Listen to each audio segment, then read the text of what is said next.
हे दोस्तों नमस्कार। एक बार फिर से स्वागत है आपके अपने यूट्यूब चैनल देव जी के ट्रिक्स में। तो दोस्तों हम यहाँ पर डेली यहाँ पर देख सकते हैं 3 बजे आपका पीईटी का मॉडल पेपर सॉल्व कराया जाता है। साथ में यहाँ पर 11 बजे भी आपको सुबह 11 बजे मॉडल पेपर सॉल्व कराते हैं। अदर यहाँ पर देखा जाए तो जीके जीएस की भी क्लास चलती है, टॉपिक वाइज यहाँ पर जो वो भी चलती है, हिंदी की भी क्लास आपकी चलती है।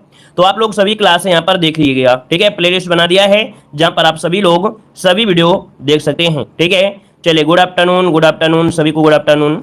चलिए एक बार लाइक शेयर कर दीजिए दोस्तों जितने लोग यहाँ पर जुड़े हैं, और एक बार जय हिंद लिखिएगा। जितने लोग नए जुड़े हैं, पहली बार यहाँ पर इस वीडियो को देख रहे हैं, तो ऑफलाइन भी यहाँ पर जय हिंद लिखिएगा, ठीक है ना। और जितने लोग जुड़े हैं वो भी यहाँ पर सभी लोग जय हिंद लिखें। चलिए स्टार्ट करते हैं। पहला क्वेश्चन आपके सामने दिया गया है, कह रहा आपसे कि दिल्ली में कुतुब मीनार दुनिया की सबसे ऊंची ईंट के बनी मीनार है, और इनमें से कौन से राजा ने इसके निर्माण में योगदान नहीं दिया है। और ऐसा क्वेश्चन हमने आपको कम से कम 5 से 6 बार पढ़ा चुके हैं, है ना। 5 से 6 मॉडल पेपर से ज्यादा क्वेश्चन आपको मिला है। तो देख सकते हैं ऑप्शन क्या हो जाएगा आपका, सी नंबर अलाउद्दीन खिलजी, ठीक है। अलाउद्दीन खिलजी ने इसमें योगदान नहीं दिया है, अदर सभी लोगों ने यहाँ पर योगदान दिया है। यहाँ पर आगे बढ़ते क्वेश्चन दिया गया है कि इनमें से किस लड़ाई में अंग्रेजों ने बंगाल के नवाब सिराजुद्दौला को हराया था। चलिए यहाँ पर जवाब दीजिएगा, इनमें से किस लड़ाई में अंग्रेजों ने बंगाल के नवाब सिराजुद्दौला को हराया था। यहाँ पर लगभग सभी के जवाब आ रहे हैं, बिल्कुल राइट आंसर आया है ए नंबर 1757 में, जो आपके 23 जून को, कब 23 जून 1757 को बंगाल के नवाब के बीच हुआ था, जो कि सिराजुद्दौला के बीच हुआ था ना, और रॉबर्ट क्लाइव थे। तो यहाँ पर जो आंसर आपका ये नंबर इसका राइट हो जाएगा। आगे बढ़िए, क्वेश्चन दिया गया है, जैन धर्म में 3 रत्न दिए जाते हैं और उन्हें निर्वाण का मार्ग कहा जाता है। ये आपके हैं कौन से, ये जो 3 रत्न आपके हैं तो आपके हैं कौन कौन। चलिए यहाँ पर देख सकते हैं ऑप्शन क्या हो जाएगा, सही विश्वास, सही ज्ञान और सही आचरण। ऑप्शन बनेगा आपका डी नंबर इसका राइट हो जाएगा। अगला क्वेश्चन दिया गया है, ब्रिटिश शासन के आगमन से पहले भारत की जो स्वतंत्र व्यवस्था थी उस समय निम्नलिखित में से कौन प्रमुख व्यवसाय नहीं था। इस क्वेश्चन को भी हमने यहाँ पर सोल्व कराया है।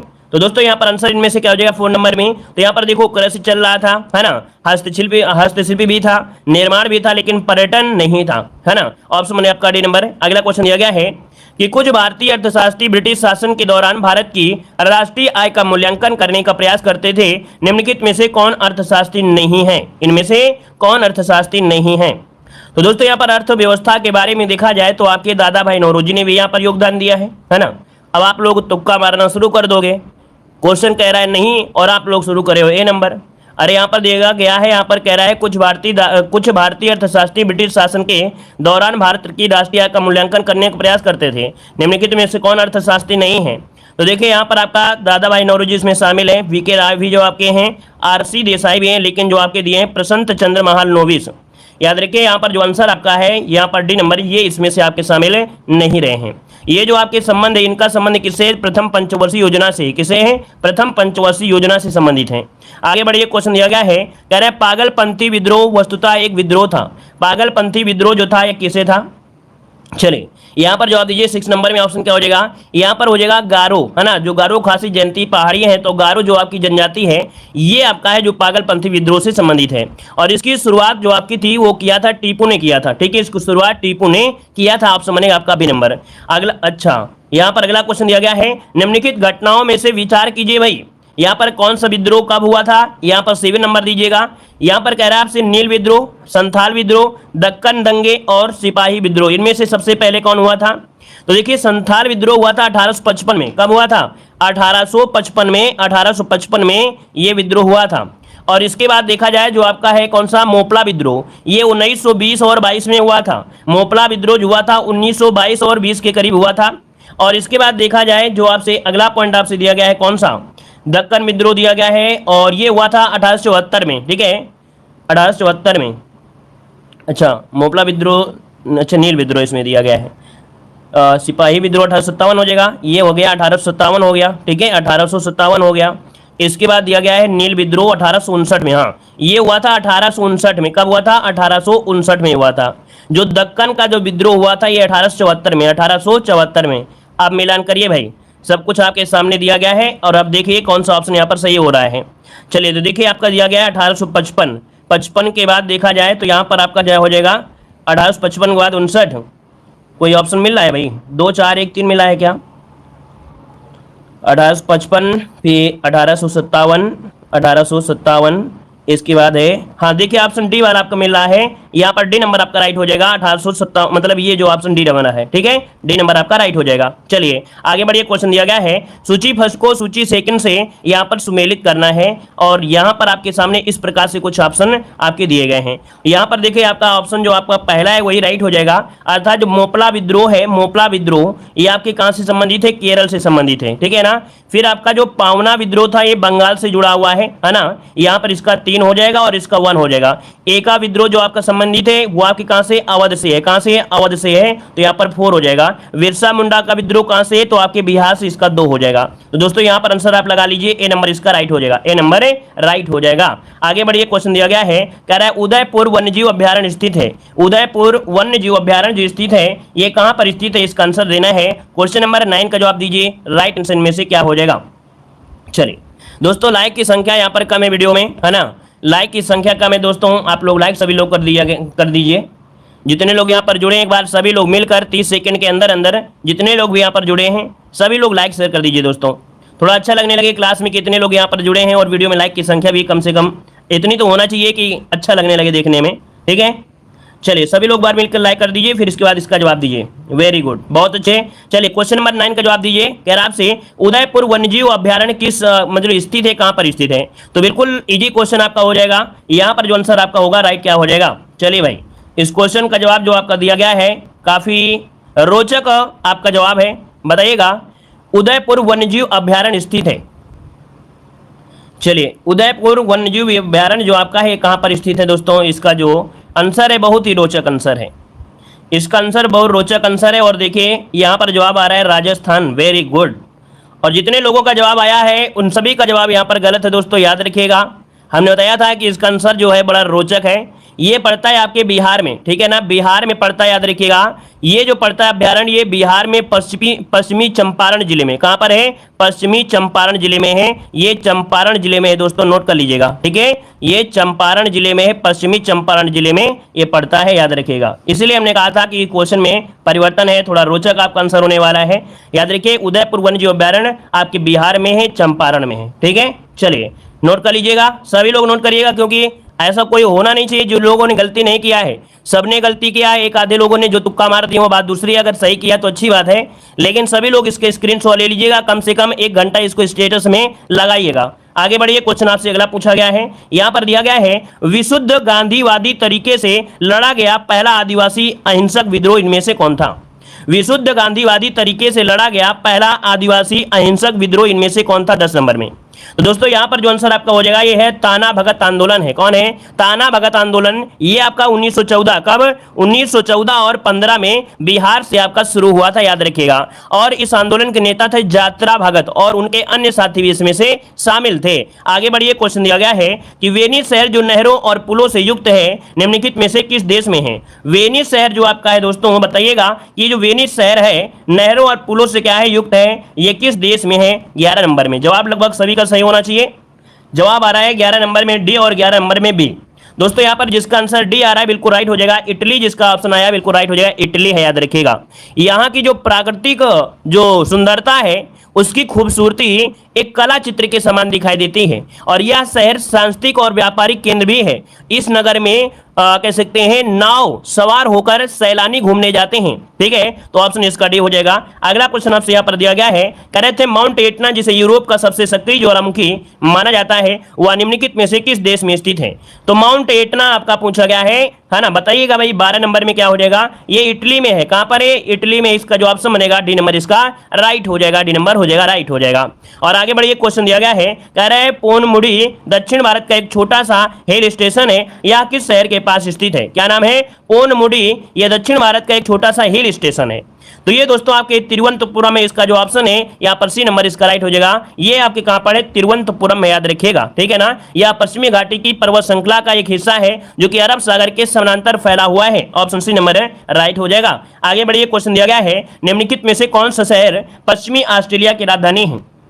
चलिए अच्छा क्वेश्चन आपका दिया है, कह रहे कौन सा शहर पश्चिमी ऑस्ट्रेलिया की राजधानी है 14 नंबर में। तो दोस्तों ऑप्शन बी हो जाएगा पर्थ, है ना। यहाँ पर जो आपका हो जाएगा बी नंबर है, पर्थ या ऑस्ट्रेलिया मतलब पश्चिमी ऑस्ट्रेलिया की राजधानी है। ऑप्शन बनेगा आपका बी नंबर है, राइट हो जाएगा। अगर हम आपसे क्वेश्चन ये पूछ ले कि इसकी स्थापना किसने किया था, तो 1829 में कैप्टन जेम्स स्टर्लिंग के द्वारा की गई थी। अगला से दिया गया है, तमिलनाडु के किस जिले में कल्लनई के नाम से जाना जाने वाला ग्रैंड एनीकट बांध, जो कि सबसे पुराने बांधों में से एक है, ये आपके कहां पर है। तो बताइए कौन से जिले में है। ग्रैंड एनीकट बांध तमिलनाडु के तिरुचिरापल्ली में है। यहां पर ऑप्शन बी हो जाएगा तिरुचिरापल्ली, ऑप्शन बी नंबर इसका राइट हो जाएगा।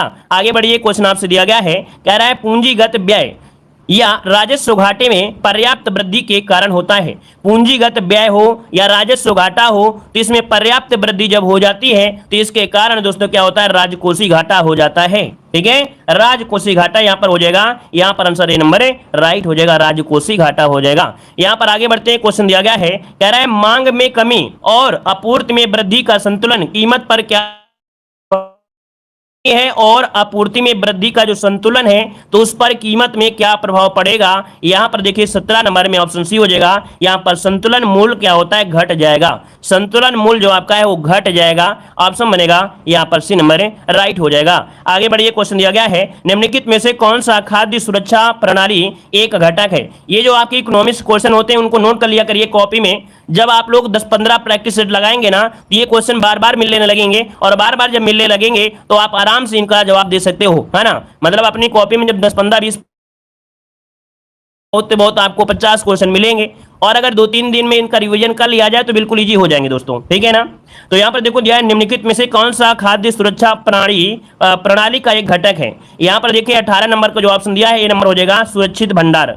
खाद्य सुरक्षा प्रणाली का एक घटक है सुरक्षित भंडार, ऑप्शन बनेगा ए नंबर, ताकि दीर्घ काल के लिए संपूर्ण जनता को समय और पोषण से भरपूर भोजन प्रदान किया जाए। यहाँ पर आंसर होता है ए नंबर हो जाएगा। अगला क्वेश्चन दिया गया है, निम्नलिखित में से कौन सा आर्थिक क्षेत्र भारत में लोगों की अधिकतम संख्या को नियोजित करता है। कह रहा है कौन सा आर्थिक क्षेत्र है भारत में लोगों की अधिकतम संख्या को नियोजित करता है। यहाँ पर देखिए जो आपका कृषि है, कौन है, कृषि है। यहाँ पर आंसर जो बनेगा सी नंबर इसका राइट हो जाएगा। भारत की जनता देखा जाए तो ज़्यादा से ज़्यादा लोग जुड़े हुए हैं कृषि क्षेत्र में, यहाँ पर जुड़े हुए हैं, है ना। जो श्रम शक्ति है कहीं ना कहीं इसमें से काफ़ी लोग जुड़े हुए हैं। जबकि देखा जाए कि वास्तविक आय जो आपकी 17-18 के अनुसार जो जीडीपी है वो मात्र यहाँ पर 17.9% ही बची है आपकी किसकी, कृषि की। आगे बढ़िए, क्वेश्चन दिया गया है, कायांतरित चट्टानों में पतरण की क्रिया से अभिप्राय क्या है। कायांतरित चट्टानें किसे कहते हैं, रूपांतरित चट्टानों को कहते हैं। किन्हें, रूपांतरित चट्टानों को कहते हैं। ये चट्टानें क्या होती हैं, कठोर होती हैं, है ना। यहाँ पर अगर देखा जाए तो यहाँ पर कह सकते हैं ऑप्शन बी वाले में देखिए, कह रहा है कुछ शैलों में कणों या खनिजों का सतहों या रेखाओं के रूप में व्यवस्थित हो जाना। मतलब ऑप्शन जो आपका दिया है वो आपका बी नंबर इसका राइट हो जाएगा कि शैल में कणों और खनिजों के सतहों या रेखाओं के रूप में परिवर्तित होना ही पतरण की क्रिया कहलाती है। पतरण की क्रिया कहलाती है, जैसे नीस हो गया, शिस्ट हो गया, संगमरमर हो गया, ऑप्शन हो जाएगा बी नंबर।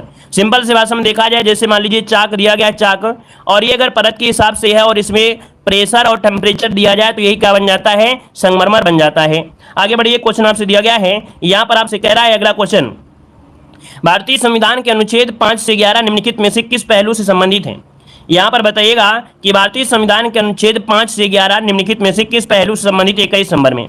यहाँ पर 21 की अगर बात किया जाए तो बिल्कुल इजी हो गया है आप लोगों के लिए, आप लोगों ने बहुत बार पढ़ा है। यहाँ पर जो आंसर आपका है 21 नंबर में आपका हो जाएगा भारत की नागरिकता, अर्थात जो ऑप्शन है आपका नंबर है राइट हो जाएगा। आगे बढ़िए, क्वेश्चन दिया गया है, भारतीय संविधान का अनुच्छेद 300 का ए निम्नलिखित में से किसकी गारंटी देता है। 300 के ए में जो दिया गया है किसके बारे में बताया गया है। चलिए भाई समझ दीजिएगा 300 ए में क्या बताया गया है। यहाँ पर आपका 22 नंबर में क्या हो जाएगा, तो दोस्तों यहाँ पर आपका 22 नंबर में जो दिया गया है आपसे ऑप्शन इसमें से इस प्रकार से मिल गए हैं।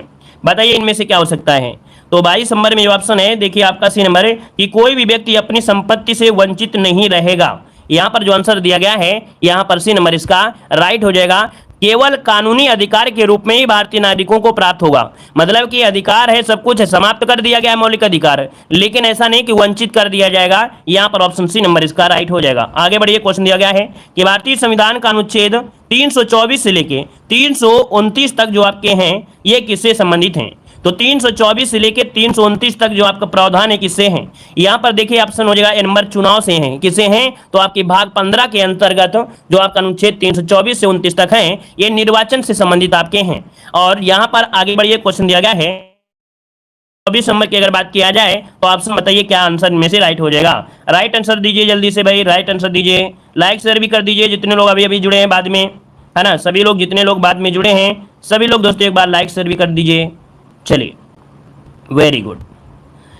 तो दोस्तों यहाँ पर देखा जाए 24 नंबर में जो ऑप्शन है आपका डी नंबर 11 है। कितने? 11 ही तो है ना, है ना। यहाँ पर आंसर है आपका हो जाएगा डी नंबर, क्योंकि 42वां संविधान संशोधन 1976 में 10 जोड़े गए थे, ठीक है ना। और इसके बाद यहाँ पर कह सकते हैं 11वें नंबर का जोड़ा गया था बाद में, जो कि 86 नंबर का संशोधन था 6 से 14 वर्ष के लिए जो शिक्षा के लिए जोड़ा गया था। तो ऑप्शन क्या हो जाएगा आपका? डी नंबर हो जाएगा। अगला आपसे दिया गया है कि भारतीय संविधान सभा द्वारा या संविधान सभा द्वारा भारतीय संविधान को कब पारित किया गया था? कब पारित किया गया था? यहाँ पर आंसर में से राइट क्या हो जाएगा? चलिए नोट करिए, जवाब आ गया है, कह रहे हैं 26 नवंबर। अरे यहाँ पर जवाब दीजिए क्या हो जाएगा? 26 नवंबर। यहाँ पर देखिए ऑप्शन हो जाएगा आपका डी नंबर, याद रखिएगा। 25 का जो आंसर है वो आपका 26 नवंबर 1949 हो जाएगा। अगला दिया गया निम्नलिखित में से कौन 29 अगस्त 1947 में गठित प्रारूप समिति के सदस्य नहीं थे? तो दोस्तों यहाँ पर प्रारूप समिति में जो सदस्य नहीं थे वो आपके कौन नहीं थे, ये आपसे कह रहा है 26 नंबर में। तो दोस्तों यहाँ पर देखिए जो आपके डॉक्टर राजेंद्र प्रसाद है ना, ये इसके सदस्य आपके नहीं रहे हैं। इस संविधान सभा का प्रस्ताव जो तैयार करने में उद्देश्य रहा है वो बी.आर. अम्बेडकर थे, इनकी अध्यक्षता वाली कमेटी थी, लेकिन आपके जयशंकर जो राजेंद्र प्रसाद है इसमें से आपके नहीं रहे हैं। अगला क्वेश्चन दिया गया है कि कार्बोहाइड्रेट जिसे जुगाली करने वाले पशुओं द्वारा पचाया जा सकता है लेकिन मानव द्वारा नहीं। मतलब ये कह रहा है कि कार्बोहाइड्रेट ऐसा जो जुगाली करने वाले अर्थात जो मुंह चलाया करते हैं, जो पशु होते हैं मुंह चलाया करते हैं, खड़े खड़े पगुराया करते हैं, जिसे पगुराना बोल देते हैं, ठीक है ना। तो ये लोग क्या होते हैं कि इसे पचा सकते हैं लेकिन मानव इसे पचा नहीं सकता है।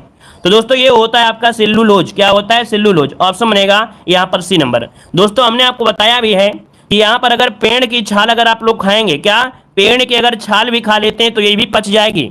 अगर आप पेड़ को खा लें तो भी पच जाएगा, लेकिन दोस्तों आप लोग पचा नहीं पाओगे। अगर पचाए पा गए तो सबसे ज़्यादा एनर्जी आपको मिल जाएगी। समझ रहे हैं कि ऐसी चीज़ों से एनर्जी आपको ज़्यादा मिलेगी लेकिन आप लोग पचा ही नहीं सकते हैं, ठीक है ना। तो यहाँ पर जो आंसर आपका यहाँ पर सी नंबर। आपने देखा होगा जैसे कि गन्ना होता है, गन्ना। तो गन्ना को आप लोग क्या करते हैं, पूरा चबा तो नहीं जाते हैं, पूरे गन्ने को तो नहीं चबाते हैं, लेकिन आप जानते होंगे पिग माने सुअर, उसको देखा होगा कि कभी कभी वो गन्ने को जब चबाता है ना, पूरा चबाते पूरा खत्म कर देता है, तो उसको सबसे ज्यादा एनर्जी मिल जाती है, ठीक है ना। तो याद रखिएगा कि हर चीज से आपको एनर्जी मिलेगी। आप भूखे हो कागज खा लीजिए, आप भूखे हो पेड़ की छाल खा लीजिए, एनर्जी आपको मिलेगी, लेकिन हो सकता है वो एनर्जी तुरंत ना मिले, थोड़ी देर बाद मिलेगी, जब पच जाएगा तब मिलेगी, ठीक है। चलिए आगे बढ़िए। क्वेश्चन दिया गया है कि वायरस के कारण ना होने वाली बीमारी पहचानिए। बताइएगा, कह रहा है वायरस के कारण ना होने वाली बीमारी पहचानिए। क्या होता है? 28 नंबर में। 28 की अगर बात से किया जाए तो आंसर में से क्या हो जाएगा दोस्तों? चलिए यहाँ पर देखा है अच्छा देखेंगे, खा कर देखिएगा। इसमें सिंपल सी बात है, आपके पेट में कोई भी चीज़ जाएगी तो भूख तो मिटेगी ना मिटेगी? मिटेगी, 100% मिटेगी। कोई भी चीज़ खा लीजिए, मिट्टी खा लीजिए, भूख पड़े मिट जाएगी आपकी। चलिए यहाँ पर देखिए 28 नंबर आपसे दिया गया है, जो दिया गया है आंत्र ज्वार, है ना। आंत्र ज्वार जो होता है ये एक खतरनाक बीमारी है और कहीं ना कहीं जिसे हम लोग टाइफाइड कह देते हैं, टाइफाइड, ठीक है। तो ये वही वायरस के द्वारा थोड़ा होता है। ऑप्शन क्या बनेगा? ए नंबर राइट हो जाएगा। आगे बढ़िए। क्वेश्चन दिया गया है निम्नलिखित में से कौन कैबिनेट मिशन का सदस्य नहीं था?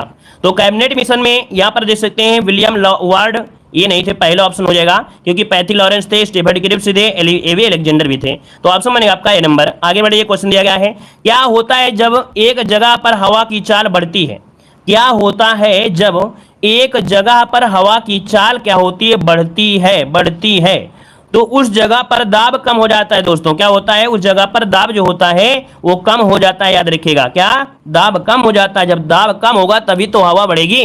भाई आप लोग देखे होंगे मानसून कैसे आता है, जब आपके प्रदेश में गर्मियां होती हैं तो यहाँ का जो प्रेशर होता है कम होता है और समुद्र में प्रेशर ज्यादा होता है, तो वो प्रेशर कहाँ को आएगा? स्थल की ओर आएगा। तो यहाँ पर ऑप्शन क्या बनेगा? डी नंबर राइट हो जाएगा। आगे बढ़िए। क्वेश्चन आपसे दिया गया है, कह रहा है नालंदा परियोजना किस मंत्रालय की परियोजना है?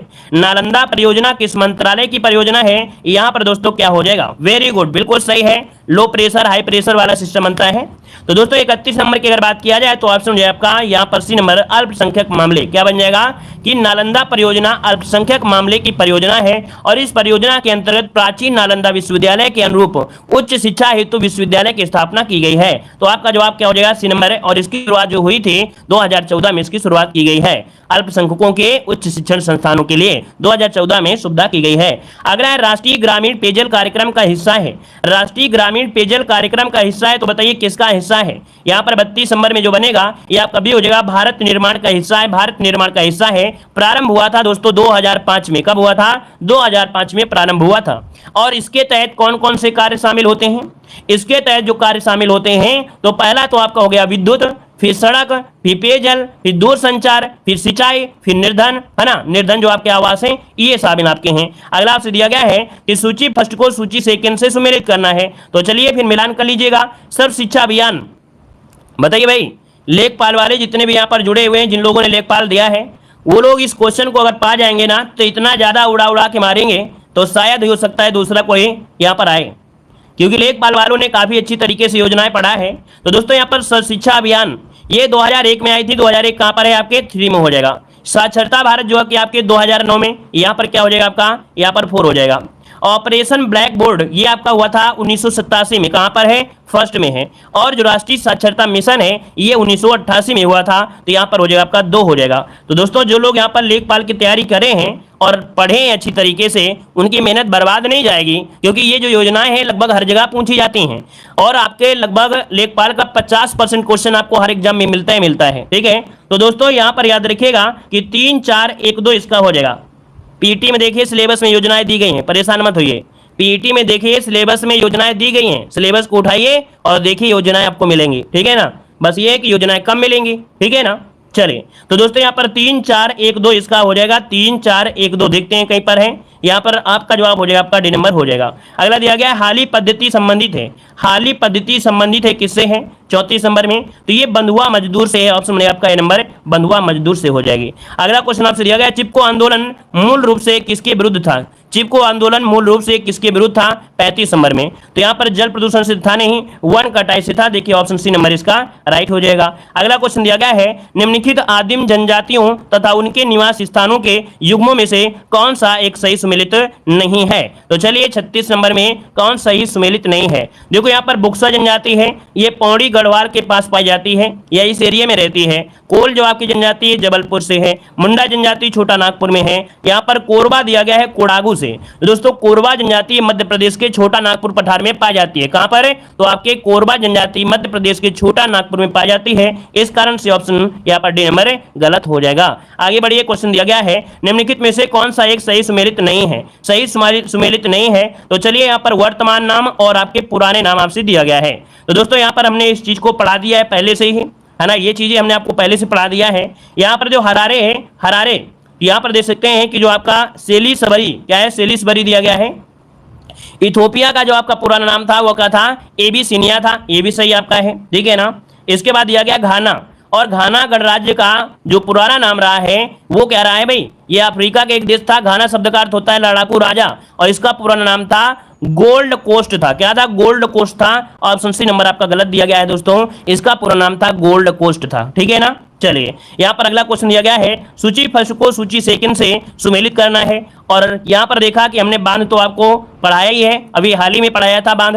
तो यहाँ पर देख सकते हैं आपसे कह रहा है क्या पूछा है भाई कि कौन सा सुमेलित नहीं है, सुमेलित करना है। अच्छा, कूट शब्द आपको दिया गया है भाई, यहाँ पर सूची में कूट शब्द आपको दिया गया है, यहाँ पर कूट करना है। चलिए देखिए आपसे दिया गया है कावेरी।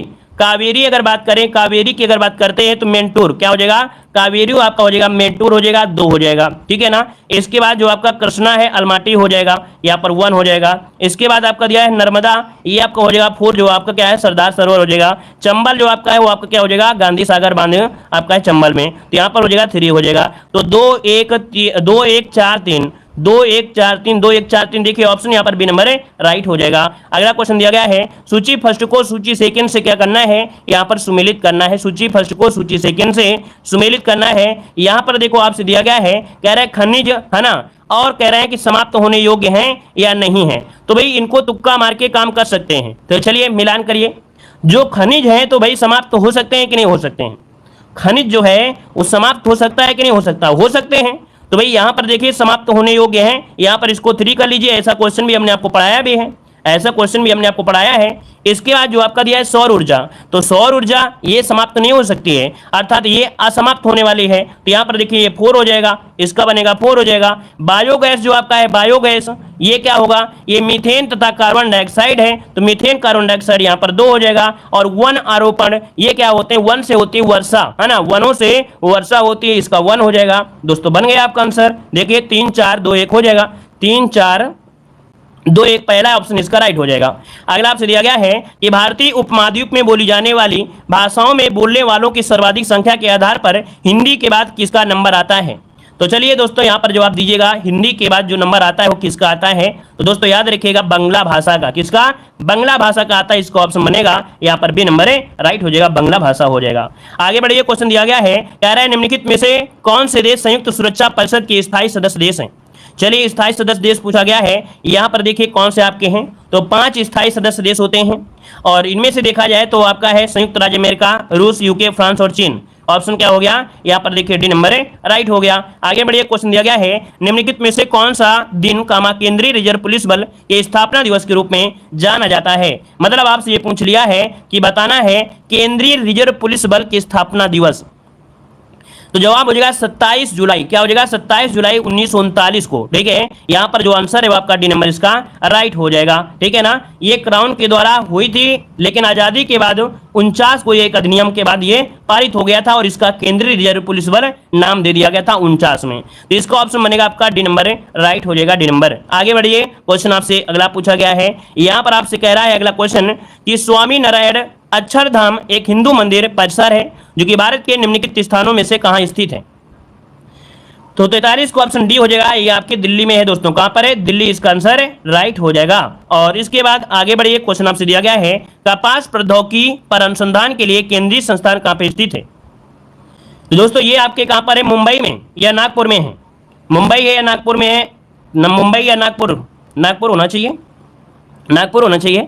यहाँ पर जो ऑप्शन दिया गया है यहाँ पर हो जाएगा आपका नागपुर हो जाएगा, ठीक है, नागपुर इसका ऑप्शन बनेगा, यहाँ पर बी नंबर राइट हो जाएगा। आगे बढ़िए, क्वेश्चन आपसे दिया गया है, कह रहा आपसे ग्रेमी अवार्ड, कह रहा है ग्रेमी अवार्ड निम्नलिखित में से किस क्षेत्र में योगदान के लिए दिए जाते हैं। चलिए बताइएगा, कह रहा आपसे ग्रेमी अवार्ड किस क्षेत्र में योगदान के लिए दिए जाते हैं। यहाँ पर 45 नंबर का जो ऑप्शन है वो राइट हो जाएगा, संगीत के क्षेत्र के लिए, किसके लिए, संगीत क्षेत्र, जिसका ऑप्शन है बिल्कुल राइट हो जाएगा। अगला क्वेश्चन दिया गया है, सीमांत गांधी कहा जाता है, सीमांत गांधी कहा जाता है, दोस्तों बताइएगा सीमांत गांधी किसे कहेंगे। यहाँ पर जवाब आपका जो हो जाएगा, क्या हो जाएगा, यहाँ पर देखिए 46 नंबर में ऑप्शन आपका डी नंबर, खान अब्दुल गफ्फार, क्या हो जाएगा, डी नंबर इसका राइट हो जाएगा, खान अब्दुल गफ्फार खान को कहा जाता है, ठीक है। और यहाँ पर आगे बढ़िए, क्वेश्चन दिया गया है, निम्नलिखित में से कौन सी कल्पना चावला की जीवनी है और जॉन पियर हैरिसन द्वारा लिखी गई है। ये कल्पना चावला की जीवनी है और लिखी गई है जॉन पियर हैरिसन के द्वारा। इसका नाम क्या है दोस्तों, इसका नाम है एज ऑफ टाइम, क्या है, एज ऑफ टाइम है दोस्तों, याद रखिएगा। और आगे बढ़िए, क्वेश्चन दिया गया है, निम्नलिखित में से कौन सा बाल गंगाधर तिलक द्वारा लिखा गया साहित्यिक कार्य है। कौन सा बाल गंगाधर तिलक के द्वारा लिखा गया एक साहित्यिक कार्य पूछा गया है। दोस्तों यहाँ पर हो जाएगा द ओरायन, द ओरायन, ये बाल गंगाधर तिलक के द्वारा एक साहित्यिक कार्य है जिसमें उन्होंने नक्षत्रों की स्थिति के अनुसार वेदों के समय की गणना करने का प्रयास किया था। इन्होंने नक्षत्रों की स्थिति के अनुसार वेदों के समय की गणना करने का प्रयास किया था। अगला क्वेश्चन दिया गया है, यहाँ पर दिया गया है अगला क्वेश्चन, कह रहा है टी20 अंतर्राष्ट्रीय क्रिकेट में 51 गेंदों में 103 रन बनाने वाली पहली भारतीय महिला कौन सी है दोस्तों, बताइएगा। यहाँ पर पहली भारतीय महिला इनमें से कौन है जिन्होंने ये रिकॉर्ड बनाया है, इनका नाम क्या है। चलिए इनका नाम है दोस्तों, याद रखिएगा, हरप्रीत कौर है, कौन है, हरप्रीत कौर, इसका ऑप्शन बनेगा यहाँ पर बी नंबर इसका राइट हो जाएगा। आगे बढ़िए, क्वेश्चन आपसे दिया गया है, एशियाई खेल 2018 के डबल ट्रैप शूटिंग में रजत पदक विजेता 15 वर्षीय शार्दुल विहान उत्तर प्रदेश के किस जिले से हैं। तो दोस्तों यहाँ पर देख सकते हैं मात्र ये 15 वर्ष के हैं जिन्होंने डबल ट्रैप शूटिंग में रजत पदक जीता था दोस्तों। 50 नंबर का जो ऑप्शन है सी हो जाएगा, मेरठ से थे, कहां से, तो ये मेरठ के मोदीपुरम से हैं, याद रखिएगा। और यहाँ पर एक गांव पड़ता है मेरठ में, सिवाया गांव के हैं। और आगे बढ़ते हैं, क्वेश्चन आपसे दिया गया है, यहाँ पर देखो दिया गया है, आज ये गद्यांश बड़ा प्यारा गद्यांश है, पढ़ने का मन कर रहा है क्योंकि इसके क्वेश्चन आपके बड़े अच्छे गद्यांश हैं। तो देखते हैं, यहाँ पर कह रहा है, आकाश के तारों में शुक्र का कोई जोड़ नहीं, शुक्र चंद्र का साथी माना गया है। दोस्तों शुक्र चंद्र का साथी माना गया है, उसकी आभा प्रभा का वर्णन करने में संसार के कवि थके नहीं हैं। फिर भी नक्षत्र मंडल में कलगी रूप से इस तेजस्वी तारे को दुनिया तो ऐन शाम के समय बड़े सवेरे घंटे 2 घंटे से अधिक देख नहीं पाते हैं। इसी तरह भाई महादेव जी आधुनिक भारत की स्वतंत्रता के उषा काल में अपने वैसी ही आभा हमारे आकाश के जगमगाकर देश और दुनिया को मुग्ध करके शुक्र तारे की तरह ही अचानक अस्त हो गए। कौन? यहाँ पर जो भी किसके बारे में हो रही थी भाई, कौन अस्त हो गए? यहाँ पर आपके दिए गए हैं, कौन है भाई? ये हैं आपके कौन? महादेव जी हैं। ठीक है, आगे बढ़िए। क्वेश्चन आपसे अगला पूछा गया है, कह रहा है सेवा धर्म का पालन करने के लिए इस धरती पर जन्मे स्वर्गीय महादेव देसाई गांधी जी के मंत्री थे। दोस्तों याद रखिएगा, इस धरती पर जन्मे जो स्वर्गीय महादेव देसाई हैं, ये गांधी जी के क्या रहे थे? मंत्री रहे थे। मित्रों के बीच विनोद अपने को गांधी जी का हम्माल कहने में और कभी कभी अपना परिचय उनके पीर बावर्ची भिस्ती खर के रूप में देने में गौरव का अनुभव किया करते थे। गांधी जी के लिए वे पुत्र से भी अधिक थे। गांधी जी के लिए ये पुत्र से भी अधिक थे। जब सन 1917 में गांधी जी के पास पहुंचे तभी गांधी जी ने उनको तत्काल पहचान लिया और उनको अपने उत्तराधिकारी का पद सौंप दिया था। तो दोस्तों यहाँ पर देखो कुछ नया पढ़ने को मिला आज। यहाँ पर देखो दिया है, कवि किसका वर्णन करने से नहीं थकते हैं। 71 नंबर जवाब दीजिए। 71 का ऑप्शन दीजिएगा, क्या हो जाएगा? तो यहाँ पर शुक्र का हो जाएगा ए नंबर। अगला दिया गया है, गांधी जी ने किसे अपना उत्तराधिकारी बनाया था? यहाँ पर जवाब क्या हो जाएगा? तो यहाँ पर देखिए महादेव देसाई कहाँ पर है? ऑप्शन सी हो जाएगा। अगला है, हम्माल का अर्थ क्या होता है? हम्माल का अर्थ क्या होता है दोस्तों? मजदूर होता है। क्या? मजदूर संघ थे। ऑप्शन सी हो जाएगा। अगला है, नक्षत्र नीचे दिए गए विकल्पों में से किसका पर्यायवाची है? नक्षत्र पर्यायवाची पूछा गया है, तो नक्षत्र होता है तारों का पर्यायवाची। किसका? तारों का होता है। डी नंबर राइट हो जाएगा। किस तारे का कोई जोड़ नहीं है? तो दोस्तों यहाँ पर शुक्र तारे का कोई जोड़ नहीं है। नयन का शुद्ध संधि बताइएगा। नयन का शुद्ध संधि विच्छेद बताइए 76 नंबर में। तो जवाब क्या हो जाएगा? ने धन अयन। क्या हो जाएगा? ने धन अयन इसका आंसर राइट हो जाएगा और ये अयादी संधि है। अगला है, इनमें से धनुष का पर्यायवाची कौन सा नहीं है? धनुष का पर्यायवाची नहीं है दोस्तों, यहाँ पर जवाब देना है 77 का ऑप्शन यहाँ पर बताइएगा। लाइक शेयर भी करते रहिए जितने लोग जुड़ते जा रहे हैं। ठीक है, और यहाँ पर देखिए 77 का ऑप्शन डी हो जाएगा सर, है ना। यहाँ पर धनुष का पर्यायवाची कौन सा नहीं है? सर। सर क्या होता है? बाण का। किसका होता है? बाण का होता है। बाण के पर्यायवाची होता है यहाँ पर सिल्मुख होता है, बाण होता है, तीर होता है, सहायक भी होता है। अगला है, विग्रह का विलोम क्या होता है? विग्रह का विलोम क्या होता है? तो संधि होता है। ऑप्शन बनेगा बी नंबर। अगला आपसे यहाँ पर दिया गया है क्वेश्चन, अगला है, कह रहा है कि निम्नलिखित वाक्यांशों के स्थान पर एक शब्द का चयन कीजिएगा। कह रहा है जो किसी वंश में बराबर चलता आया है उसे क्या कहा जाता है? जो किसी वंश में बराबर चलता आया है उसे क्या कहेंगे? चलिए यहां पर जो आपका आंसर है राइट आंसर में से क्या हो जाएगा? चलिए 76 नंबर में क्या गलती है भाई? 76 नंबर में ने धन अयन होता है। अच्छा दोस्तों यहाँ पर ने धन अयन जो आपका है, ने धन अयन आपका है, आपका बी वाला हो जाएगा। ठीक है, ने धन अयन यहाँ पर बी नंबर इसका राइट हो जाएगा। ठीक है, इसका बी नंबर आप लोग कर लीजिए। ने धन अयन है आपका बी नंबर हो जाएगा, बी नंबर हो जाएगा। ठीक है, क्लियर हो भाई? ने धन अयन इतना तो आप लोग जानते हो, इतना होशियार हो कि अगर हमसे गलती हो भी जाए तो आप लोग ऐसे क्वेश्चन को समझ जाते हो भाई, आप लोग हमसे ज्यादा होशियार हो। चलिए यहाँ पर देखिए क्वेश्चन आपसे पूछा गया था कि जो किसी वंश में बराबर चलता आया है उसे कहेंगे क्या? तो 79 का ऑप्शन क्या हो जाएगा? 79 में तो ऑप्शन सी हो जाएगा आपका आनुवांशिक होता है। अगला आपसे यहाँ पर दिया गया है कस्तूरी शब्द है। कस्तूरी शब्द है, ये कैसा शब्द आपका है? कस्तूरी। चलिए कस्तूरी शब्द जो आपका है कैसा है दोस्तों? तो थोड़ा सा आपको दिमाग को डाइवर्ट करने वाला है। ये क्वेश्चन आपको थोड़ा सा दिमाग को डाइवर्ट करेगा। चलिए तो दोस्तों यहाँ पर देखो कस्तूरी शब्द की अगर बात करें तो कस्तूरी एक द्रव्य है जो हिरण की नाभि से प्राप्त होता है और कस्तूरी जो शब्द है स्त्रीलिंग में प्रयोग होता है, याद रखिएगा। तो आपका जो आंसर हो जाएगा आपका बी नंबर इसका राइट हो जाएगा, स्त्रीलिंग में इसका आंसर हो जाएगा। अदर वैसे आप देखते हैं कि कोई जैसे पानी वगैरह है तो आपका क्या हो जाता है? पुल्लिंग हो जाता है। ये जो आपका है। और आगे बढ़ते हैं, क्वेश्चन आपसे अगला पूछा गया है, यार आपसे महिला अंडर 90 T20 विश्व कप 2023 का खिताब किसने जीता है? यहाँ पर आंसर आपका राइट क्या हो जाएगा? तो देखिए यहाँ पर आपका आंसर हो जाएगा सी नंबर, भारत ने जीता है। याद रखिए किसने जीता है? तो आपके भारत ने जीता है। यहाँ पर आंसर जो आपका बनेगा आपका सी नंबर राइट हो जाएगा। और आगे बढ़िए, क्वेश्चन आपसे अगला पूछा गया है। यहाँ पर देखिए अगला क्वेश्चन करंट अफेयर का कितना अच्छा है कि भारत के किस म्यूजिक कंपोजर ने प्रतिष्ठित ग्रैमी अवार्ड 2023 जीता है? तो दोस्तों यहाँ पर ग्रैमी अवार्ड 2023 जो जीता है वो किसने जीता है? यहाँ पर जवाब देना है आपका आंसर में से क्या हो जाएगा? चलिए यहां पर जवाब देना है तो ऑप्शन आपका बनेगा सी नंबर है रिकी केज। क्या हो जाएगा? रिकी केज ने 2023 का यहां पर ग्रैमी अवार्ड जीता है। ऑप्शन सी राइट हो जाएगा। आगे बढ़िए, क्वेश्चन आपसे अगला पूछा गया है। यहां पर आपसे कह रहा है क्या, कह रहा आपसे कि 74वें गणतंत्र दिवस परेड में शामिल किस राज्य की झांकी को प्रथम पुरस्कार से सम्मानित किया गया है? चलिए बताइएगा कि 74वें गणतंत्र दिवस परेड में शामिल किस राज्य की झांकी को प्रथम पुरस्कार से सम्मानित किया गया है? यहाँ पर ऑप्शन में से क्या हो जाएगा? चलिए यहाँ पर जवाब देना है तो देखिए आपका जवाब सी हो जाएगा, उत्तराखंड। क्या हो जाएगा? सी नंबर उत्तराखंड इसका आंसर है, राइट हो जाएगा। आगे बढ़िए, क्वेश्चन आपसे अगला पूछा गया है। कह रहा है भारत के 74वें गणतंत्र दिवस समारोह में मुख्य अतिथि कौन थे? चलिए यहां पर ऑप्शन देना है, कितना अच्छा क्वेश्चन आपका दिया है। चलिए जवाब देना है तो भारत के 74वें गणतंत्र दिवस समारोह में मुख्य अतिथि कौन थे? यहां पर देखिए ऑप्शन क्या बनेगा? A number Abdul Fattah al Sisi. Option A number इसका राइट हो जाएगा। और आगे बढ़ते हैं, क्वेश्चन आपसे अगला पूछा गया है। कह रहा है प्रवासी भारतीय सम्मान पुरस्कार से सम्मानित मोहम्मद इरफान अली किस देश के राष्ट्रपति हैं? चलिए यहां पर जवाब देना है। ये प्रवासी भारतीय सम्मान पुरस्कार से सम्मानित हैं मोहम्मद इरफान अली किस देश के राष्ट्रपति हैं? जवाब इनमें से क्या बनेगा? तो जवाब की अगर बात करते हैं तो ऑप्शन बनेगा ए नंबर है, ये आपके गुआना के राष्ट्रपति हैं। ऑप्शन आपका ए नंबर है, राइट हो जाएगा, गुआना हो जाएगा। आगे बढ़ते हैं, क्वेश्चन आपसे अगला पूछा गया है। कह रहा है संघाई कोऑपरेशन ऑर्गेनाइजेशन फिल्म फेस्टिवल 2023 कहां पर आयोजित किया गया है? यहां पर ऑप्शन देना है तो देखिए आपका आंसर क्या हो जाएगा? यहां पर जवाब हो जाएगा डी नंबर आपके मुंबई में। याद रखिएगा कि संघाई कोऑपरेशन ऑर्गेनाइजेशन फिल्म फेस्टिवल 2023 आपके मुंबई में आयोजित किया गया। ऑप्शन डी इसका राइट हो जाएगा। आगे बढ़ते हैं, क्वेश्चन आपसे अगला पूछा गया है। यहां पर दिया गया है कि किस राज्य सरकार ने online portal family ID one family one identity launch किया है? दोस्तों यहां पर देख सकते हैं ऑप्शन क्या हो जाएगा?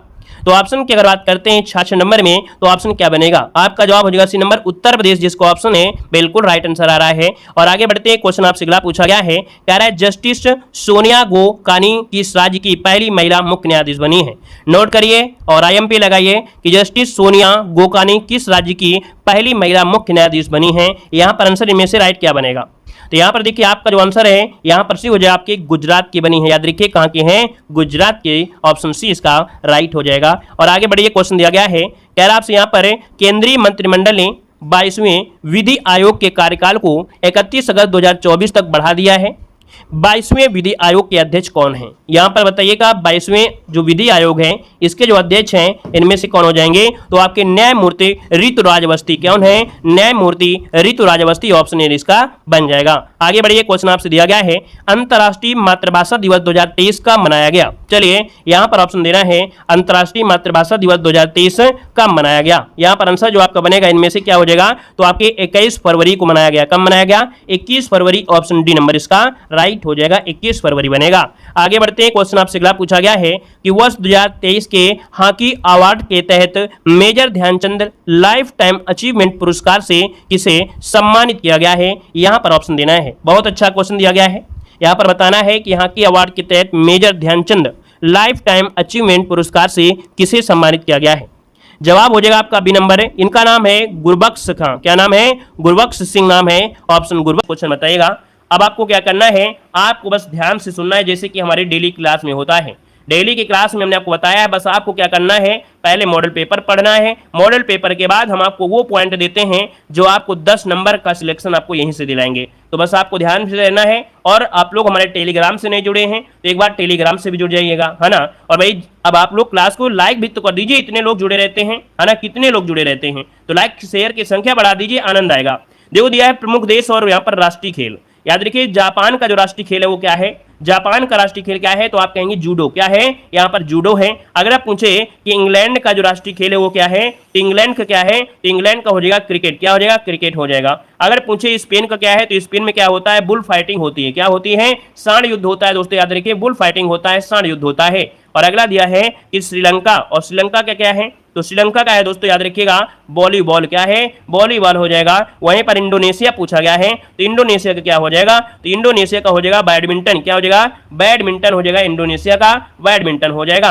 अगला है कि चीन का क्या है? भाई चीन का बताइए। तो चीन में क्या है? टेबल टेनिस है। क्या? Table tennis. देखो हम जब आपको पढ़ा रहे होते हैं क्लास में तो आप जरूर पढ़ा करें, क्योंकि हम पीडीएफ तो आपको दे ही देते हैं, लेकिन अगर क्लास में रहते हैं तो कम से कम 2 बार जब हम पॉइंट को रिपीट करते हैं, 2 बार जब बोलते हैं तो आपको जरूर कुछ ना कुछ दिमाग में पहुंचेगा, ठीक है ना। पीडीएफ से तो दुनिया पढ़ती रहती है लेकिन कुछ नहीं कर पाते हैं, लेकिन अगर आप क्लास में प्रेजेंट टाइम में कुछ पढ़ रहे हैं, सीख रहे हैं, तो उसका असर आपको जरूर मिलेगा, ठीक है ना। अब इतने पीडीएफ आप रात भर कैसे लगाएंगे, लेकिन क्लास में टाइम है तो आप लगाइए। देखो दिया है भूटान पूछा गया, भूटान का तो भैया क्या खेल है, तीरंदाजी है। भूटान का क्या है, तीरंदाजी है। अगला है अमेरिका का क्या है, तो अमेरिका का है बेसबॉल, क्या है, बेसबॉल है। और बेसबॉल की बात करते हैं तो याद रखिए इसमें से आपके 9 प्लेयर आपके होते हैं बेसबॉल। अगला है कनाडा में क्या है दोस्तों, कनाडा में 2 प्रकार के खेल होते हैं, एक तो गर्मियों में, एक तो आपके सर्दियों में। तो दोस्तों ये आपका आइस हॉकी है जो कि आपके सर्दियों के समय की है, आपकी कनाडा का हो जाएगा आइस हॉकी हो जाएगा। आनंद आ रहा है, मजा आ रहा है कि नहीं आ रहा है, मजा आ रहा है तो भी वीडियो को लाइक शेयर करते हुए चलेंगे, है ना, नोट करते चलेंगे। बांग्लादेश पूछे बांग्लादेश का राष्ट्रीय खेल क्या है, तो आप कहेंगे कबड्डी, क्या है, कबड्डी है। पाकिस्तान के पूछे तो पाकिस्तान का क्या है, हॉकी, और भारत का भी क्या है, हॉकी है। अगला है स्कॉटलैंड, स्कॉटलैंड में दोस्तों रग्बी फुटबॉल, रग्बी फुटबॉल की बात करते हैं तो सबसे ज्यादा प्लेयर जो होते हैं वो आपके रग्बी फुटबॉल में होते हैं, कितने, 15 प्लेयर होते हैं, याद रखिए 15 प्लेयर होते हैं, ठीक है भाई। आगे बताइएगा जर्मनी का क्या है, तो जर्मनी का भी क्या है, तो भाई जर्मनी का भी क्या है, फुटबॉल ही है, ठीक है। यहाँ पर अर्जेंटीना, तो अर्जेंटीना क्या हो जाएगा, पातो, क्या हो जाएगा, पातो हो जाएगा। यहाँ पर न्यूजीलैंड का क्या है, तो रग्बी यूनियन, रग्बी यूनियन जुड़ा हुआ आपका शब्द है। और आगे बढ़िए, अगला पूछा है प्रमुख राज्यों के जो आपके त्योहार हैं। एक क्वेश्चन यहां से भी आपको देखने को मिलेगा। देखो जल्लीकट्टू का संबंध कहां से है, चलिए देखो जल्लीकट्टू पूछा जाता है। जल्लीकट्टू जो आपका है दोस्तों, ये आपका क्या है, तमिलनाडु से है। कहां से है, तमिलनाडु से है। और हमने आपको बताया था कि तमिलनाडु सरकार के लिए यहाँ पर केंद्र सरकार ने भी क्या किया था, यहाँ पर पाबंदी लगाई थी, क्योंकि इसमें क्या होता है कि लोग क्या होते हैं, सांडों से युद्ध करते हैं, है ना। जो बैल होते हैं, बैल के सींग में पैसे की एक पोटली बांध दी जाती है, और जो व्यक्ति उस पोटली को छुटाएगा वही उसमें जीतेगा, ये होता था। तो उसमें आदमियों की क्या हो जाती थी, कहीं ना कहीं गंभीर चोट आ जाती थी, इसलिए इस युद्ध पर क्या किया गया, इस खेल पर प्रतिबंध लगाया गया। लेकिन तमिलनाडु सरकार कहती है यह हमारे यहाँ का राजकीय खेल है और इसे हम अपनी मान्यता देंगे, इसलिए इसको मान्यता दे दी गई है। तो दोस्तों याद रखिए जल्लीकट्टू ये आपका तमिलनाडु से है। वहीं पर दिया गया है कि आपका फ्लेमिंगो महोत्सव आपके आंध्र प्रदेश से है। धानु यात्रा महोत्सव आपके उड़ीसा से है। नुआखाई महोत्सव, देखो यहाँ पर क्या है कि अगर 25 पॉइंट पढ़ाएंगे तो उसमें 5 बिल्कुल नए तो मिलेंगे ही मिलेंगे, लेकिन दोस्तों नुआखाई महोत्सव पूछा भी गया है। नुआखाई महोत्सव ये आपके उड़ीसा से, कहां से है, आपके उड़ीसा से है। अगला दिया है अंतः प्रणय महोत्सव, ये आपके तेलंगाना से है। आपका दिया है बोनालू उत्सव, आपके तेलंगाना से है। बुधकम्मा उत्सव आपके तेलंगाना से है। अगला दिया है लाई बरोहा, है ना, इसको नोट कर लीजिएगा, जो हम आपको बता दें उसको जरूर नोट करिएगा। लाई हरोबा जो आपका है त्रिपुरा से, कहां से है, त्रिपुरा से है। लोसार उत्सव दोस्तों, लोसार दिया है, लोसांग नहीं है, लोसार है। लोसार आपके कहां से है, आपके हिमाचल प्रदेश से है। यहाँ पर फुगली हो जाता है, फगली महोत्सव दिया है, फगली महोत्सव ये दोस्तों आपके हिमाचल प्रदेश में है। देव सूर्य आपके बिहार में है। याद रखिए जो छठ पूजा होती है, सूर्य की पूजा होती है, आपके बिहार में हो जाएगा। अगला दिया गया है चाप चार, क्या दिया है, चाप चार कूट महोत्सव, ये मिजोरम में है। अगला है फुल दे त्योहार उत्तराखंड में। मिर्च महोत्सव ये मध्य प्रदेश में, मिर्च महोत्सव मध्य प्रदेश में। अगला है आदि महोत्सव, देखिए आदि महोत्सव ये आपके लेह जो कि लद्दाख में। लोसार दोस्तों, लोसार ये कहां पर है, आपके लद्दाख में है। हार्नबिल फेस्टिवल ये आपके नागालैंड में है, ठीक है, हार्नबिल फेस्टिवल ये आपके नागालैंड में है। मांडू महोत्सव मनाया जाता है आपके मध्य प्रदेश में। और चेरी ब्लॉसम फेस्टिवल ये आपके मेघालय में है, ठीक है। तो दोस्तों यहाँ पर देखिए जो आपके महत्वपूर्ण त्योहार थे वो भी कंप्लीट हुए, है ना भाई। जो एग्जाम में आते हैं उनको तो हमने पढ़ाया भी है, कुछ और भी तो पढ़ाएंगे कि नहीं पढ़ाएंगे, ठीक है। आगे बताइए, अगला पॉइंट दिया है एलिफेंटा की गुफाएं क्या है। देखो सिलेक्टेड क्वेश्चन आपके आ गए हैं, यहां से भी क्वेश्चन आपको मिलेगा। कह रहा है एलिफेंटा की जो गुफाएं हैं वो कहां पर हैं, तो आप कहेंगे सर महाराष्ट्र में है। कहां पर हैं, आपके महाराष्ट्र में है। अगर है एलोरा की गुफाएं कहां पर हैं, तो भाई एलोरा की गुफाएं कहां पर हैं, तो एलोरा की गुफाएं आपके महाराष्ट्र में, कहां पर है, महाराष्ट्र में है। अजंता की गुफाएं कहां पर हैं, तो आपके महाराष्ट्र में है, कहां पर है, महाराष्ट्र में है। अगला छत्रपति शिवाजी टर्मिनल ये कहां पर है, तो ये भी कहां पर है, महाराष्ट्र में है। अगला दिया गया है सांची का स्तूप, देखिए सांची का स्तूप कहां पर है, तो आपके मध्य प्रदेश, कहां पर है, मध्य प्रदेश में। खजुराहो का मंदिर कहां पर है, तो आपके मध्य प्रदेश में है। यहाँ पर भीमबेटका जो कि आपका मध्य प्रदेश सबसे ज्यादा नए तरीके के जो आपके खोजे गए अवशेष हैं वो आपके भीमबेटका में ही पाए गए हैं, जो कि आपके मध्य प्रदेश में है। कोणार्क का जो सूर्य मंदिर है वो आपके कहां पर है, उड़ीसा में है। और ये किस देवता के लिए, भगवान सूर्य देवता के लिए समर्पित है आपका, जो कि कोणार्क का सूर्य मंदिर है, ब्लैक पैगोंडा के नाम से भी जाना जाता है। अगला दिया गया है यहाँ पर मानस वन्य जीव अभ्यारण्य कहां पर है। दोस्तों यहाँ पर देखिए मानस वन्यजीव अभ्यारण्य ये कहां पर है, तो दोस्तों ये आपके असम में, कहां पर है, असम में हो जाएगा। अगला है काजीरंगा राष्ट्रीय उद्यान असम। अच्छा ये बताइए जो काजीरंगा राष्ट्रीय उद्यान है ये एक महत्वपूर्ण पॉइंट के लिए जाना जाता है। तो दोस्तों ये जाना जाता है आपके दोस्तों क्या हो जाएगा, एक सींग के गैंडे वाले के लिए, एक सींग के गैंडे के लिए जाना जाता है। अगला है हुमायूं का मकबरा कहां पर है। दोस्तों हुमायूं का मकबरा कहां पर है, आपके दिल्ली में है। कहां पर है, आपके दिल्ली में है, याद रखिएगा। और ये भी पॉइंट याद रखिए कि जो मुगलों का कब्रिस्तान कहते हैं, क्या मुगलों का कब्रिस्तान कहते हैं, वो हुमायूं के मकबरे को ही कहा जाता है, क्योंकि यहां पर ही आपके देखा जाए मुगलों के सबसे ज्यादा जो मकबरे हैं यहीं पर मिलेंगे। अगला है लाल किला कहां पर है, तो आपका दिल्ली में है।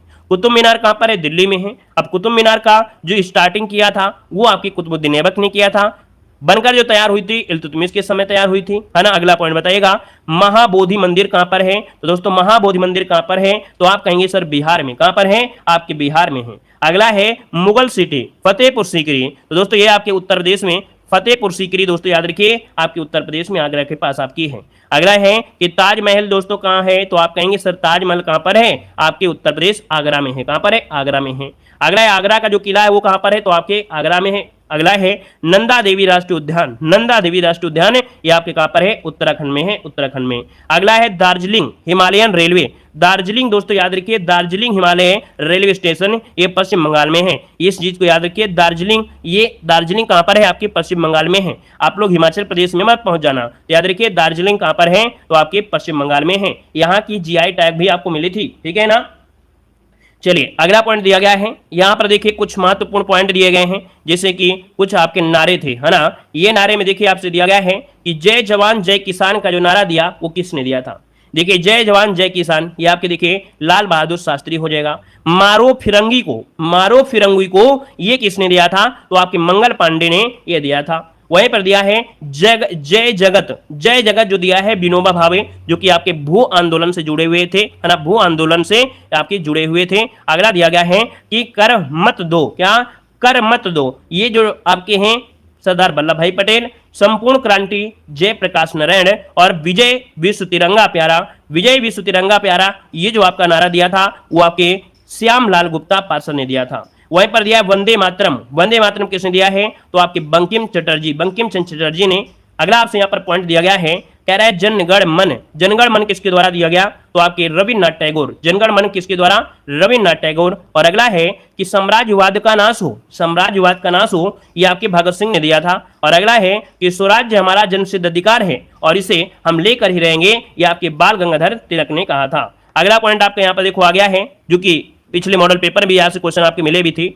अल्टीमीटर क्या होता है, अल्टीमीटर दोस्तों अल्टीमीटर से क्या होता है, ऊंचाई के लिए आपका होता है, जैसे कोई जहाज उड़ रहा है तो उस जहाज की ऊंचाई ज्ञात करने के लिए अल्टीमीटर का प्रयोग करते हैं। अमीटर का प्रयोग क्या होता है, तो अमीटर दोस्तों होता है विद्युत धारा मापन के लिए अमीटर का प्रयोग करते हैं। एनमोमीटर जो होता है, एनमोमीटर का प्रयोग दोस्तों एनमोमीटर का होता है वायु का वेग जो होता है मापने के लिए। अगला है ऑडियो फोन, ऑडियो फोन होता है श्रवण शक्ति सुधारना। अगला है बाइनाक्यूलर, ये दूरस्थ वस्तुओं को देखने के लिए प्रयोग होता है। बैरोग्राफ दोस्तों दिया बैरोग्राफ, और बैरोग्राफ से आपको पता चल गया कि ये क्या है, दाब है, अर्थात जो वायुमंडलीय दाब है वायुमंडलीय दाब बैरोग्राफ से होता है। अगला है केस्कोग्राफ, और केस्कोग्राफ क्या होता है, पौधों की वृद्धि का अभिलेखन होता है, केस्कोग्राफ से होता है ना। अगला दिया गया है, कह रहा है क्रोनोमीटर, क्रोनोमीटर होता है ठीक ठीक समय जानने हेतु जहाज में लगाई जाने वाली जो आपकी घड़ी होती है। अगला दिया गया है कि कार्डियोग्राफ क्या होता है, देखिए कार्डियोग्राफ होता है हृदय गति का मापन, क्या हृदय गति का मापन होता है। अगला है कार्डियोग्राम, कार्डियोग्राम होता है कार्डियोग्राम का कार्य में सहयोगी होता है। कैलिपर्स होता है कंपास के लिए होता है। डीप सर्किल ये नति कोण का मापन होता है। डायनमो जो होता है ये क्या करता है, डायनमो, डायनमो होता है यांत्रिक ऊर्जा को विद्युत ऊर्जा में। आईएमपी पॉइंट आपका इसको नोट करिएगा कि जो डायनमो होता है यांत्रिक ऊर्जा को विद्युत ऊर्जा में बदलता है, ठीक है ना भाई। आप लोग दोस्तों को शेयर जरूर करिएगा, बोलिएगा कि नवदेव जी के ट्रिक चैनल में वास्तविकता तैयारी चल रही है पेड एग्जाम की, जहां पर मॉडल पेपर के साथ साथ हम आपको वो कंटेंट देते हैं जो आपके 10 नंबर स्टैटिक जीके में आपका ऐसे ही कवर हो जाता है। स्पेशल क्लास हम नहीं देते हैं, आपको मॉडल पेपर में ही कवर करा देते हैं बेहतर तरीके से आपके सिलेबस में। देखो दिया गया है एपीडियास्को, क्या दिया है एपीडियास्को, ये फिल्मों का पर्दे पर जो प्रक्षेपण किया जाता है। देखो दिया फैदोमीटर, फैदोमीटर होता है समुद्र की गहराई मापने के लिए होता है। यहां पर दिया है गैल्वेनोमीटर, गैल्वेनोमीटर द्वारा क्या होता है अति अल्प विद्युत धारा का क्या होता है मापन होता है। अगला आपसे दिया गया है का मैनोमीटर, मैनोमीटर होता है गैस का घनत्व मापने के लिए। ये जो आपके साइंस वाला पॉइंट था ये भी हुआ। अब आते हैं दोस्तों कुछ महत्वपूर्ण पॉइंट होंगे, जैसे कि कौन सा पुरस्कार कब से शुरुआत की गई थी, है ना, कौन सा पुरस्कार कब शुरू हुआ था। अब यहाँ पर ये पॉइंट आपको पढ़ना है। देखो भाई, नोबेल पुरस्कार की जो शुरुआत हुई थी, नोबेल पुरस्कार की जो शुरुआत हुई थी वो कब हुई थी, तो आप कहेंगे सर 1901 में। कब हुई थी, याद रखिएगा 1901 में नोबेल पुरस्कार की क्या हुई थी, शुरुआत हुई थी। याद, ये पॉइंट याद रखिएगा। अगला है ऑस्कर अवार्ड की शुरुआत आपके 1929 में। यहां पर देखिए भारत रत्न की जो शुरुआत हुई थी वो आपके 1954 से भारत रत्न की शुरुआत हुई थी। अगला ज्ञानपीठ पुरस्कार, दोस्तों याद रखिएगा कि ज्ञानपीठ पुरस्कार की जो शुरुआत हुई थी 1961 से। कब, 1961 से हुई थी। गांधी शांति पुरस्कार की जो शुरुआत हुई थी 1995 से। वहीं पर दोस्तों द्रोणाचार्य पुरस्कार, जो द्रोणाचार्य पुरस्कार है 1985 से शुरुआत हुई थी। मैन बुकर पुरस्कार, मैन बुकर पुरस्कार दोस्तों याद रखिए 1969 से इसकी शुरुआत हुई थी। अगला दिया है अर्जुन पुरस्कार, दोस्तों यहाँ पर अर्जुन पुरस्कार पूछा भी जाता है। आपकी 1961 से अर्जुन पुरस्कार की शुरुआत हुई थी। हमने एक ट्रिक भी बताया था कि 61 और 61 अर्जुन ने क्या मछली पर निशाना लगाया था, एक टक मतलब 61, ये भी आपको याद रहेगा। अगला है प्लित्जर पुरस्कार, जो कि पत्रकारिता में दिया था। ये क्वेश्चन पूछेगा कि प्लित्जर पुरस्कार का संबंध किससे है, पत्रकारिता से है। तो दोस्तों याद रखिए 1917 में ये आपकी शुरुआत हुई थी। अगला दिया गया है 1992 में दोस्तों व्यास सम्मान, क्या 1992 में व्यास सम्मान की शुरुआत की गई थी। क्लियर है। अगला है कि कलिंग पुरस्कार, दोस्तों कलिंग पुरस्कार की जो शुरुआत हुई थी ये आपके 1952 से कलिंग पुरस्कार की शुरुआत हुई थी, है ना। और अगला है सरस्वती सम्मान, सरस्वती सम्मान की शुरुआत हुई थी 1991 से। अगला दादा साहब फाल्के पुरस्कार फिल्म जगत का देखा जाए ये आपका 1969 में हुई थी। क्वेश्चन ये पूछा गया है कब, तो आप याद रखिए 1969 में इसकी शुरुआत हुई थी। अगला है रमन मैग्सेसे पुरस्कार, रमन मैग्सेसे पुरस्कार के दोस्तों याद रखिए 1957 में शुरुआत हुई थी। राजीव गांधी खेल रत्न पुरस्कार दोस्तों 1992 में। साहित्य अकादमी पुरस्कार 1955। ये अच्छा एक पॉइंट हम आपसे कमेंट कर रहे हैं कि जो साहित्य अकादमी पुरस्कार, पहला साहित्य अकादमी पुरस्कार दिया गया था, किसे दिया गया था। देखते हैं कितने लोगों को ये पॉइंट याद है कि 1955 में साहित्य अकादमी सबसे पहले जो दिया गया था वो किसे दिया गया था। बताइए भाई, इस क्वेश्चन का जवाब अगर आप देते हैं तो हम समझेंगे कि नहीं आप लोगों ने हिंदी हमारी पढ़ी होगी। बताइएगा कि सबसे पहला हिंदी साहित्य पुरस्कार किसे दिया गया। चलिए भाई बताइएगा क्या हो जाएगा। माखनलाल चतुर्वेदी को दिया गया था दोस्तों, याद रखिए माखनलाल चतुर्वेदी को दिया गया था हिम तरंगड़ी के लिए, पूछा गया है हिम तरंगड़ी के लिए दिया गया था। Very good. अगला बताइएगा राष्ट्रीय फिल्म पुरस्कार 1954 और शांति स्वरूप भटनागर 1958। अब दोस्तों यहाँ पर कुछ आपके क्या हैं, रासायनिक सूत्र हैं। रासायनिक सूत्र में क्या है, सबसे पहले क्या होता है, अम्लराज। दोस्तों ये क्वेश्चन आपसे पूछेगा अम्लराज क्या होता है, तो अम्लराज क्या होता है दोस्तों याद रखिएगा, इसमें से HNO3 और HCl का मिश्रण होता है। अब आपसे पूछेगा इसका अनुपात कितना होता है, तो याद रखिए 1:3 ये अनुपात होता है, मतलब HNO3 का 1 अनुपात और HCl का होता है 3 अनुपात। इन दोनों को ही बोला जाता है अम्लराज कहते हैं, ठीक है ना। और इसमें दोस्तों सोना घुल जाता है, याद रखिए इसे एक्वारोजा कहेंगे और इसमें सोना घुल भी जाता है। अगला दिया गया है शुष्क बर्फ। शुष्क बर्फ क्या होती है बताइए। वीडियो को भाई लाइक शेयर करते रहिएगा जितने लोग यहाँ पर जुड़ रहे हैं। कह रहे हैं शुष्क बर्फ दोस्तों होती है ठोस कार्बन डाइऑक्साइड। क्या होता है, ठोस कार्बन डाइऑक्साइड। हार्न सिल्वर, तो हार्न सिल्वर का होता है AgCl। क्या होता है, AgCl होता है। भारी जल का सूत्र क्या होता है, तो भारी जल का सूत्र होता है D2O। क्या होता है, D2O होता है। अगला है प्रोड्यूसर गैस। प्रोड्यूसर गैस बनती है वो आपके कार्बन मोनोऑक्साइड और आपके N2 से होती है। मार्स गैस दोस्तों CH4 है ना, मेथेन गैस कहते हैं इसे, मार्स गैस कहते हैं। और अगला है सिरका। दोस्तों सिरका का सूत्र होता है C3 है ना, COOH होता है। एल्कोहल को होता है C2H5OH होता है। चीनी का सूत्र देखिए, चीनी का सूत्र होता है C12H22O11 होता है। अगला यूरिया का सूत्र होता है तो NH2CONH2 और अगला है बेंजीन का सूत्र, तो बेंजीन का होता है C6H6 होता है। अब हम लोग यहाँ पर जो नेक्स्ट पॉइंट आपका है उसे हम लोग क्या करेंगे, आप लोगों की कल जो आपकी क्लास होगी वहां पर पढ़ेंगे। और हमने आपको बता दिया है डेली की क्लास का रूटीन है कि हमारे मॉडल पेपर आप देखते हैं तो लास्ट के 10 से 15 मिनट हम आपको वो चीज पढ़ा देते हैं जो आप लोग पढ़ने में समय नहीं देते हैं, हम आपको पढ़ा देते हैं। हमारा मतलब ये है कि आप लोग पढ़ते हैं ठीक है, लेकिन हमारा भी तो एक फर्ज होता है, एक टीचर का फर्ज होता है कि आपकी तैयारी में पूरा अपना सहयोग दे पूरी तरीके से। आप उस चीज को ना ध्यान दे लेकिन हमें ध्यान देना ये हमारा फर्ज होता है, ठीक है। धन्यवाद सभी को, जय हिंद, वंदे मातरम।